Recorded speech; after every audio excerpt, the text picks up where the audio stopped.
ಕರ್ನಾಟಕದ by election ಅಲ್ಲಿ ಕಾಂಗ್ರೆಸ್ ಗೆದ್ದ ಬಳಿಕ ಇದೀಗ ಸಿದ್ದರಾಮಯ್ಯನವರ ವರಸೆಯೇ ಸಂಪೂರ್ಣವಾಗಿ ಚೇಂಜ್ ಆಗಿದೆ. ನಾನು ದೆಹಲಿಗೆ ಹೋಗಲ್ಲ, ಪಟ್ಟವನ್ನೂ ಕೂಡ ಬಿಡಲ್ಲ ಅಂತ ಬಹಿರಂಗವಾಗಿ ಹೇಳಿಕೆಯನ್ನ ಕೊಡ್ತಾ ಇದ್ದಾರೆ.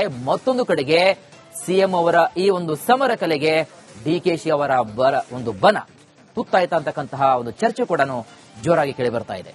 ಈ ವರದಿ ನೋಡಿ.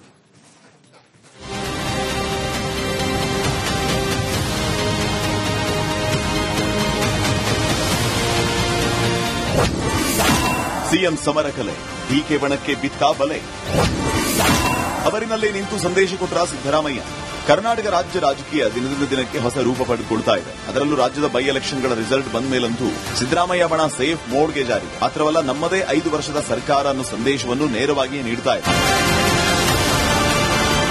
ಇವತ್ತು ತವೂರಿನಲ್ಲೇ ಮೈಸೂರಿನಲ್ಲಿ ಮಾತಾಡಿರೋ ಸಿದ್ದರಾಮಯ್ಯ, ಹೈಕಮಾಂಡ್ ಹೇಳಿದ್ರೆ ನಾನೇ 5 ವರ್ಷ ಸಿಎಂ ಅಂತ ಸಂದೇಶ ರವಾನಿಸಿದ್ರು. ರಾಹುಲ್ ಗಾಂಧಿ ಇಲ್ಲಿವರೆಗೆ ದೆಹಲಿ ಕರೆದಿಲ್ಲ, ನಾನು ಅಪಾಯಿಂಟ್ಮೆಂಟ್ ಕೂಡ ಕೇಳಿಲ್ಲ ಅನ್ನೋ ಮೂಲಕ ನಾನೇ ಕುರ್ಚಿಗೆ ಕಿಂಗ್ ಅನ್ನೋ ಸಂದೇಶ ರವಾನಿಸಿದ್ರು. ತಾವು 5 ವರ್ಷ ಕಂಪ್ಲೀಟ್ ಮಾಡ್ತೀರಾ ಅಂತಾನೆ ಸರ್? ತಾವು 5 ವರ್ಷ ಕಂಪ್ಲೀಟ್ ಮಾಡ್ತೀರಾ ಅಂತಾನೆ ಸರ್? ನಮ್ಮ ಪಕ್ಷ 5 ವರ್ಷ ಕಂಪ್ಲೀಟ್ ಮಾಡ್ತೀವಿ. ಅಲ್ಲ, ತಾವು sir as A chief minister ಪುನಃ 15 ಹೇಳಿದ್ರೆ ಏನ್ ಹೈಕಮಾಂಡ್ ಅವರು ಏನ್ ತೀರ್ಮಾನ ಮಾಡ್ತಾರೆ ಅದರಂತೆ. ಯಾಕಂದ್ರೆ 5 ವರ್ಷ ಇರಬೇಕು ಅಂತಂದ್ರೆ ಇರ್ತೀನಿ ಸರ್. 83 ನೋಡಪ್ಪ, ಹೈಕಮಾಂಡ್ ಅವರು ಮುಂದುವರಿರಿ ಅಂತಂದ್ರೆ ಮುಂದುವರಿತೀನಿ, ಇಲ್ಲ ಅಂತಂದ್ರೆ ಅವರು ಏನ್ ಹೇಳ್ತಾರೆ ಹಂಗೆ ಹೈಕಮಾಂಡ್ ಅವ್ರು ತೀರ್ಮಾನ ಮಾಡ್ತಾರೆ. ಪುನಃ 15 ಕೇಳಿದ್ರೆ ಬಹಳ ಜನ ಮಾತಾಡ್ತಿದ್ದಾರೆ. ಅದಕ್ಕೆ ಹೈಕಮಾಂಡ್ ಅವ್ರು ಏನ್ ತೀರ್ಮಾನ ಮಾಡ್ತಾರೆ ದೆಹಲಿಗೆ ಹೋಗ್ತಾ ಇದ್ದೀರಾ ಸರ್? ದೆಹಲಿಗೆ ಹೋಗ್ತಿದ್ದೀರಾ ಸರ್? ಡೆಲ್ಲಿ ಕರೆದ್ರೆ ಹೋಗ್ತೀನಿ. ಅಲ್ಲ, ಸಂಪುಟ ಪುನರಚನೆ ವಿಚಾರನ ಅಥವಾ ಬೇರೆ ಏನು ವಿಚಾರ? ದಿಲ್ಲಿಗೆ ಕರೆದ್ರೆ ಹೋಗ್ತೀನಿ, ಇಲ್ಲಿವರೆ ನಾನೇ ಹೋಗ್ಬೇಕಾದ್ರೆ ರಾಹುಲ್ ಗಾಂಧಿ ಅಪಾಯಿಂಟ್ಮೆಂಟ್ ಕೊಟ್ಟಾಗ ಹೋಗ್ತೀನಿ. ರಾಹುಲ್ ಗಾಂಧಿ ಅವರ ಅಪಾಯಿಂಟ್ಮೆಂಟ್ ಕೊಟ್ಟ ಮೇಲೆ ತೀರ್ಮಾನ ಮಾಡ್ತೀನಿ. ಸಿದ್ದರಾಮಯ್ಯ ಅವರ ಮಾತಿನ ವರಸೆ ಬದಲಾದಂತೆ ಅವರ ಆಪ್ತರ ಮಾತಿನ ದಾಟಿಯೂ ಬದಲಾಗ್ತಾ ಇದೆ. ಹೈಕಮಾಂಡ್ ಅದರ ಕೆಲಸ ಮಾಡ್ತಾ ಇದೆ ಎಂದಿರುವ ಪರಮೇಶ್ವರ್, ಇಲ್ಲ ಸಲ್ಲದ ಮಾತಿನಿಂದ ಆಡಳಿತದ ಮೇಲೆ ಪರಿಣಾಮ ಬೀರ್ತಾ ಇದೆ ಅಂತ ಪರೋಕ್ಷ ಎಚ್ಚರಿಕೆ ನೀಡಿದ್ದಾರೆ. ಗೊಂದಲ ಬಗೆಹರಿಯಲೇಬೇಕು. ನಮ್ಮ ಉದ್ದೇಶ ಇರೋದು ಆಡಳಿತದ ಮೇಲೆ ಪರಿಣಾಮ ಆಗಬಾರದು ಅನ್ನೋದು ಅಷ್ಟೇ. ಅದಕ್ಕಾಗಿ ಈಗ ಗೊಂದಲ ಬಗೆಹರಿಯಲೇಬೇಕು. ಬಗೆಹರಿಸ್ತಾರೆ ಅಂತ ನನಗೆ ವಿಶ್ವಾಸ ಇದೆ. ಬಗೆಹರಿಸದೇ ಇರುವಂತ ಗೊಂದಲ ಅಲ್ವೇ ಅಲ್ಲ. ಬಗೆಹರಿಸೋದಕ್ಕೆ ಅವರಿಗೆ ಈಗ ಚುನಾವಣೆಯಲ್ಲಿ ಬ್ಯುಸಿ ಇದ್ರು, ಈಗ ಚುನಾವಣೆ ಮುಗಿದಿದೆ. ನನಗೆ ವಿಶ್ವಾಸ ಇದೆ ಆದಷ್ಟು ಶೀಘ್ರವಾಗಿ ಒಂದು ಹಂತಕ್ಕೆ ಬರುತ್ತೆ ಇದು ಅಂತ ಹೇಳಿ. ಯಾಕೆಂದ್ರೆ ನಾನು ಹೇಳಿದಾಗೆ ನಮಗೆ ಬೇಕಾಗಿರೋದು ಆಡಳಿತ ಮುಖ್ಯ. ಆಡಳಿತ ಜನಗಳಿಗೆ ನೀವು ಕಿತ್ತಾಟ್ಕೊಳ್ಳಿ, ಏನಾದ್ರೂ ಮಾಡ್ಕೊಳ್ಳಿಯಪ್ಪ, ನಮ್ಗೆ ಆಡಳಿತ ಮುಖ್ಯ, ಕಾರ್ಯಕ್ರಮ ಮುಖ್ಯ ಅನ್ನುವಂಥದ್ದು ಸಂದರ್ಭ. ಅದಕ್ಕೋಸ್ಕರ ಬೇಗ ಬಗೆಹರಿಸ್ತಾರೆ ಅಂತ ಅನ್ಕೊಳ್ತೀನಿ. ಹೈಕಮಾಂಡ್ ಕೂಡ ಸಿದ್ದರಾಮಯ್ಯ ಪರ ವಾಲಿರೋದು ಡಿಕೆ ಸಹೋದರರ ಆತಂಕಕ್ಕೆ ಕಾರಣ ಆಗಿದೆ. ಒಳಗೆ ಕುದಿತಾ ಇದ್ರು ಮೇಲೆ ಕೂಲ್ ಆಗಿರುವಂತೆ ಇದ್ದಾರೆ. ಈ ಮಾತನ್ನ ಸ್ವತಃ ಅಂಟಮಾಸ್ ಹೇಳ್ಕೊಂಡಿದ್ದಾರೆ. ಬಾಡಿ ಯಾವಾಗ್ಲೂ ಹೊರಗಡೆ ಕೂಲ್ ಆಗಿರುತ್ತೆ, ನಿಮ್ ಬಾಡಿ ಒಳಗಡೆ ಬ್ಲಡ್ ಬಹಳ ಬಿಸಿಯಾಗಿರುತ್ತೆ. ಏನ್ ಮಾಡಕ್ಕಾಗುತ್ತೆ? ಅಲ್ಲಪ್ಪ, ಈಗ ಸ್ವಲ್ಪ ನಿಮ್ ಬಾಡಿಲೂ ಅಷ್ಟೇನೆ, ನನ್ನ ಬಾಡಿಲೂ ಅಷ್ಟೇನೆ. ಮೇಲ್ಗಡೆ ನೋಡಿದ್ರೆ ಬಾಡಿ ಕೂಲ್ ಆಗಿರುತ್ತೆ, ರಕ್ತ ಬಿಸಿಯಾಗಿರುತ್ತೆ. ಒಳಗಡೆ ಬಿಸಿಯಾಗಿದ್ರೇನೆ ರಕ್ತ ಸಂಚಲನ ಆಗೋದು. ಅವ್ರು ಕರೆದಾಗ ಹೋಗ್ತೀವಿ, ಸುಮ್ಮನೆ ಕರೀದೇ ಹೋಗೋದು ಸರಿ ಇಲ್ಲ ಅಂತ ನಾವು ಕರೀತಾರೆ, ಕರಿತೀವಿ ಅಂತ ಹೇಳಿದಾರೆ. ಅವ್ರು ಕರೆದಾಗ ಖಂಡಿತ ಅವ್ರು ಕರೆದಾಗ ಹೋಗ್ತೀವಿ, ಸುಮ್ಮನೆ ಕರೀದೇ ಹೋಗೋದು ಸರಿ ಇಲ್ಲ ಅಂತ ನಾವು ಕರೀತಾರೆ, ಕರಿತೀವಿ ಅಂತ ಹೇಳಿದಾರೆ. ಅವ್ರು ಕರೆದಾಗ ಖಂಡಿತ ಹೋಗ್ತೀವಿ. ಸದ್ಯಕ್ಕಂತೂ ಸಿದ್ದರಾಮಯ್ಯ ಡಿಕೆಶಿ ನಡುವಿನ ಕುರ್ಚಿ ಫೈಟ್ ಅಲ್ಲಿ ಸಿಎಂ ಬಣಕ್ಕೆ ಮೇಲುಗೈ ಇದ್ದಂತೆ ಕಾಣ್ತಾ ಇದೆ. ಆದರೆ ನಾಳೆ ಯಾರ ಕೈ ಮೇಲಾಗಲಿದೆ? ಡಿಕೆಶಿಗೆ ಸಿಎಂ ಕುರ್ಚಿ ಒಲಿಯುತ್ತಾ ಅನ್ನೋದು ಕಾಲ ನಿರ್ಣಯ. Political bureau, republic Kannada.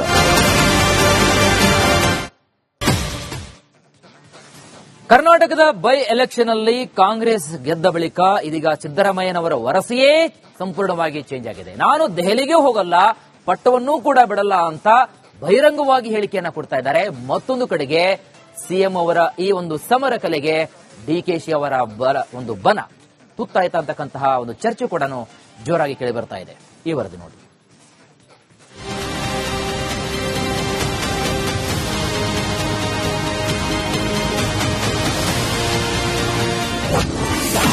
CM ಸಮರ ಕಲೆ, ಡಿಕೆ ಬಣಕ್ಕೆ ಬಿತ್ತಾ ಬಲೆ. ಅವರಿನಲ್ಲೇ ನಿಂತು ಸಂದೇಶ ಕೊಟ್ಟ ಸಿದ್ದರಾಮಯ್ಯ. ಕರ್ನಾಟಕ ರಾಜ್ಯ ರಾಜಕೀಯ ದಿನದಿಂದ ದಿನಕ್ಕೆ ಹೊಸ ರೂಪ ಪಡೆದುಕೊಳ್ತಾ ಇದೆ. ಅದರಲ್ಲೂ ರಾಜ್ಯದ ಬೈ ಎಲೆಕ್ಷನ್ಗಳ ರಿಸಲ್ಟ್ ಬಂದ ಮೇಲಂತೂ ಸಿದ್ದರಾಮಯ್ಯ ಬಣ ಸೇಫ್ ಮೋಡ್ಗೆ ಜಾರಿ. ಮಾತ್ರವಲ್ಲ, ನಮ್ಮದೇ 5 ವರ್ಷದ ಸರ್ಕಾರ ಅನ್ನೋ ಸಂದೇಶವನ್ನು ನೇರವಾಗಿ ನೀಡ್ತಾ ಇದೆ. ಇವತ್ತು ತವರುನೆಲೆ ಮೈಸೂರಿನಲ್ಲಿ ಮಾತಾಡಿರೋ ಸಿದ್ದರಾಮಯ್ಯ ಹೈಕಮಾಂಡ್ ಹೇಳಿದ್ರೆ ನಾನೇ 5 ವರ್ಷ ಸಿಎಂ ಅಂತ ಸಂದೇಶ ರವಾನಿಸಿದ್ರು. ರಾಹುಲ್ ಗಾಂಧಿ ಇಲ್ಲಿವರೆಗೆ ದೆಹಲಿ ಕರೆದಿಲ್ಲ, ನಾನು ಅಪಾಯಿಂಟ್ಮೆಂಟ್ ಕೂಡ ಕೇಳಿಲ್ಲ ಅನ್ನೋ ಮೂಲಕ ನಾನೇ ಕುರ್ಚಿಗೆ ಕಿಂಗ್ ಅನ್ನೋ ಸಂದೇಶ ರವಾನಿಸಿದ್ರು. ಫಲಿತಾಂಶದಿಂದ ತಾವು 5 ವರ್ಷ ಕಂಪ್ಲೀಟ್ ಮಾಡ್ತೀರಾ ಅಂತಾರೆ ಸರ್. ತಾವು 5 ವರ್ಷ ಕಂಪ್ಲೀಟ್ ಮಾಡ್ತೀರಾ ಅಂತಲ್ಲ ಸರ್. ನಮ್ಮ ಪಕ್ಷ 5 ವರ್ಷ ಕಂಪ್ಲೀಟ್ ಮಾಡಿ ಅಲ್ಲ ತಾವು sir as A chief minister ಪುನಃ ಅದನ್ನೇ ಹೇಳಿದ್ರೆ ಏನ್ ಸರ್, ಯಾಕೆಂದ್ರೆ ಸರ್ ಹೈಕಮಾಂಡ್ ಅವರು ಏನ್ ತೀರ್ಮಾನ ಮಾಡ್ತಾರೆ ಅದರಂತೆ ಯಾಕಂದ್ರೆ 83 5 ವರ್ಷ ಇರಬೇಕು ಅಂತಂದ್ರೆ ಇರ್ತೀನಿ ಸರ್ 83 ನೋಡಪ್ಪ. ಹೈಕಮಾಂಡ್ ಅವರು ಮುಂದುವರಿರಿ ಅಂತಂದ್ರೆ ಮುಂದುವರಿತೀನಿ, ಇಲ್ಲ ಅಂತಂದ್ರೆ ಅವರು ಏನ್ ಹೇಳ್ತಾರೆ ಹಂಗೆ ಹೈಕಮಾಂಡ್ ಅವ್ರು ತೀರ್ಮಾನ ಮಾಡ್ತಾರ್ರಿ. ಪುನಃ ಅದನ್ನೇ ಕೇಳಿದ್ರೆ ಯಾಕಂದ್ರೆ ಬಹಳ ಜನ ಮಾತಾಡ್ತಿದ್ದಾರೆ ಅದಕ್ಕೆ. ಹೈಕಮಾಂಡ್ ಅವ್ರು ಏನ್ ತೀರ್ಮಾನ ಮಾಡ್ತಾರೆ ಅದು ತಾವು ದೆಹಲಿಗೆ ಹೋಗ್ತಾ ಇದ್ದೀರಾ ಸರ್? ದೆಹಲಿಗೆ ಹೋಗ್ತಿದ್ದೀರಾ ಸರ್? ಇಲ್ಲಿ ಕರೆದ್ರೆ ಹೋಗ್ತೀನಿ. ಅಲ್ಲ ಸಂಪುಟ ಪುನರಚನೆ ವಿಚಾರನಾ ಅಥವಾ ಬೇರೆ ಏನು ವಿಚಾರ? ದಿಲ್ಲಿಗೆ ಕರೆದ್ರೆ ಹೋಗ್ತೀನಿ, ಇಲ್ಲದ್ರೆ ನಾನೇ ಹೋಗ್ಬೇಕಾದ್ರೆ ರಾಹುಲ್ ಗಾಂಧಿ ಅಪಾಯಿಂಟ್ಮೆಂಟ್ ಕೊಟ್ಟಾಗ ಹೋಗ್ತೀನಿ. ರಾಹುಲ್ ಗಾಂಧಿ ಅವರ ಅಪಾಯಿಂಟ್ಮೆಂಟ್ ಕೊಟ್ಟ ಮೇಲೆ ತೀರ್ಮಾನ ಮಾಡ್ತೀನಿ. ಸಿದ್ದರಾಮಯ್ಯ ಅವರ ಮಾತಿನ ವರಸೆ ಬದಲಾದಂತೆ ಅವರ ಆಪ್ತರ ಮಾತಿನ ದಾಟಿಯೂ ಬದಲಾಗ್ತಾ ಇದೆ. ಹೈಕಮಾಂಡ್ ಅದರ ಕೆಲಸ ಮಾಡ್ತಾ ಇದೆ ಎಂದಿರೋ ಪರಮೇಶ್ವರ್ ಇಲ್ಲ ಸಲ್ಲದ ಮಾತಿನಿಂದ ಆಡಳಿತದ ಮೇಲೆ ಪರಿಣಾಮ ಬೀರ್ತಾ ಇದೆ ಅಂತ ಪರೋಕ್ಷ ಎಚ್ಚರಿಕೆ ನೀಡಿದ್ದಾರೆ. ಗೊಂದಲ ಬಗೆಹರಿಯಲೇಬೇಕು. ನಮ್ಮ ಉದ್ದೇಶ ಇರೋದು ಆಡಳಿತದ ಮೇಲೆ ಪರಿಣಾಮ ಆಗಬಾರದು ಅನ್ನೋದು ಅಷ್ಟೇ. ಅದಕ್ಕಾಗಿ ಈಗ ಗೊಂದಲ ಬಗೆಹರಿಯಲೇಬೇಕು. ಬಗೆಹರಿಸ್ತಾರೆ ಅಂತ ನನಗೆ ವಿಶ್ವಾಸ ಇದೆ. ಬಗೆಹರಿಸದೇ ಇರುವಂತ ಗೊಂದಲ ಅಲ್ವೇ ಅಲ್ಲ.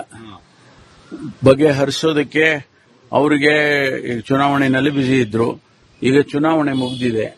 ನನಗೆ ವಿಶ್ವಾಸ ಇದೆ ಆದಷ್ಟು ಶೀಘ್ರವಾಗಿ ಒಂದು ಹಂತಕ್ಕೆ ಬರುತ್ತೆ ಇದು ಅಂತ ಹೇಳಿ. ಯಾಕೆಂದ್ರೆ ನಾನು ಹೇಳಿದಾಗೆ ನಮಗೆ ಬೇಕಾಗಿರೋದು ಆಡಳಿತ ಮುಖ್ಯ. ಆಡಳಿತ ಜನಗಳಿಗೆ ನೀವು ಕಿತ್ತಾಟ್ಕೊಳ್ಳಿ ಏನಾದ್ರೂ ಮಾಡ್ಕೊಳ್ಳಿಯಪ್ಪ, ನಮ್ಗೆ ಆಡಳಿತ ಮುಖ್ಯ, ಕಾರ್ಯಕ್ರಮ ಮುಖ್ಯ ಅನ್ನುವಂಥದ್ದು ಸಂದರ್ಭ. ಅದಕ್ಕೋಸ್ಕರ ಬೇಗ ಬಗೆಹರಿಸ್ತಾರೆ ಅಂತ ಅನ್ಕೊಳ್ತೀನಿ. ಹೈಕಮಾಂಡ್ ಕೂಡ ಸಿದ್ದರಾಮಯ್ಯ ಪರ ವಾಲಿರೋದು ಡಿಕೆ ಸಹೋದರರ ಆತಂಕಕ್ಕೆ ಕಾರಣ ಆಗಿದೆ. ಒಳಗೆ ಕುದಿತಾ ಇದ್ರು ಮೇಲೆ ಕೂಲಾಗಿರುವಂತೆ ಇದ್ದಾರೆ. ಈ ಮಾತನ್ನ ಸ್ವತಃ ಅಂಟಮಾಸ್ ಹೇಳ್ಕೊಂಡಿದ್ದಾರೆ. ಬಾಡಿ ಯಾವಾಗ್ಲೂ ಹೊರಗಡೆ ಕೂಲ್ ಆಗಿರುತ್ತೆ, ನಿಮ್ ಬಾಡಿ ಒಳಗಡೆ ಬ್ಲಡ್ ಬಹಳ ಬಿಸಿಯಾಗಿರುತ್ತೆ. ಏನ್ ಮಾಡಕ್ಕಾಗುತ್ತೆ? ಅಲ್ಲಪ್ಪ, ಈಗ ಸ್ವಲ್ಪ ನಿಮ್ ಬಾಡಿಲೂ ಅಷ್ಟೇನೆ, ನನ್ನ ಬಾಡಿಲೂ ಅಷ್ಟೇನೆ. ಮೇಲ್ಗಡೆ ನೋಡಿದ್ರೆ ಬಾಡಿ ಕೂಲ್ ಆಗಿರುತ್ತೆ, ರಕ್ತ ಬಿಸಿಯಾಗಿರುತ್ತೆ. ಒಳಗಡೆ ಬಿಸಿಯಾಗಿದ್ರೇನೆ ರಕ್ತ ಸಂಚಲನ ಆಗೋದು. ಅವ್ರು ಕರೆದಾಗ ಹೋಗ್ತೀವಿ, ಸುಮ್ಮನೆ ಕರೀದೇ ಹೋಗೋದು ಸರಿ ಇಲ್ಲ ಅಂತ ನಾವು ಕರೀತಾರೆ, ಕರಿತೀವಿ ಅಂತ ಹೇಳಿದಾರೆ. ಅವ್ರು ಕರೆದಾಗ ಖಂಡಿತ ಹೋಗ್ತೀವಿ. ಅವ್ರು ಕರೆದಾಗ ಹೋಗ್ತೀವಿ, ಸುಮ್ಮನೆ ಕರೀದೇ ಹೋಗೋದು ಸರಿ ಇಲ್ಲ ಅಂತ ನಾವು ಕರೀತಾರೆ, ಕರಿತೀವಿ ಅಂತ ಹೇಳಿದಾರೆ. ಅವ್ರು ಕರೆದಾಗ ಖಂಡಿತ ಹೋಗ್ತೀವಿ. ಸದ್ಯಕ್ಕಂತೂ ಸಿದ್ದರಾಮಯ್ಯ ಡಿಕೆಶಿ ನಡುವಿನ ಕುರ್ಚಿ ಫೈಟ್ ಅಲ್ಲಿ ಸಿಎಂ ಬಣಕ್ಕೆ ಮೇಲುಗೈ ಇದ್ದಂತೆ ಕಾಣ್ತಾ ಇದೆ. ಆದರೆ ನಾಳೆ ಯಾರ ಕೈ ಮೇಲಾಗಲಿದೆ? ಡಿಕೆಶಿಗೆ ಸಿಎಂ ಕುರ್ಚಿ ಒಲಿಯುತ್ತಾ ಅನ್ನೋದು ಕಾಲ ನಿರ್ಣಯ. Political bureau, republic Kannada.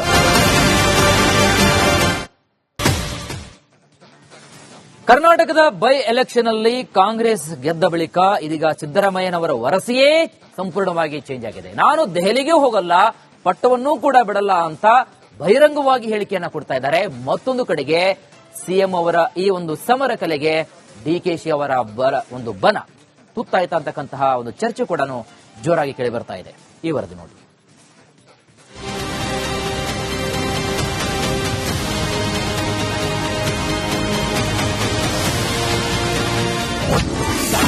CM ಸಮರ ಕಲೆ, ಡಿಕೆ ಬಣಕ್ಕೆ ಬಿತ್ತಾ ಬಲೆ. ಅವರಿನಲ್ಲೇ ನಿಂತು ಸಂದೇಶ ಕೊಟ್ಟ ಸಿದ್ದರಾಮಯ್ಯ. ಕರ್ನಾಟಕ ರಾಜ್ಯ ರಾಜಕೀಯ ದಿನದಿಂದ ದಿನಕ್ಕೆ ಹೊಸ ರೂಪ ಪಡೆದುಕೊಳ್ತಾ ಇದೆ. ಅದರಲ್ಲೂ ರಾಜ್ಯದ ಬೈ ಎಲೆಕ್ಷನ್ಗಳ ರಿಸಲ್ಟ್ ಬಂದ ಮೇಲಂತೂ ಸಿದ್ದರಾಮಯ್ಯ ಬಣ ಸೇಫ್ ಮೋಡ್ಗೆ ಜಾರಿ. ಮಾತ್ರವಲ್ಲ, ನಮ್ಮದೇ 5 ವರ್ಷದ ಸರ್ಕಾರ ಅನ್ನೋ ಸಂದೇಶವನ್ನು ನೇರವಾಗಿ ನೀಡ್ತಾ ಇದೆ.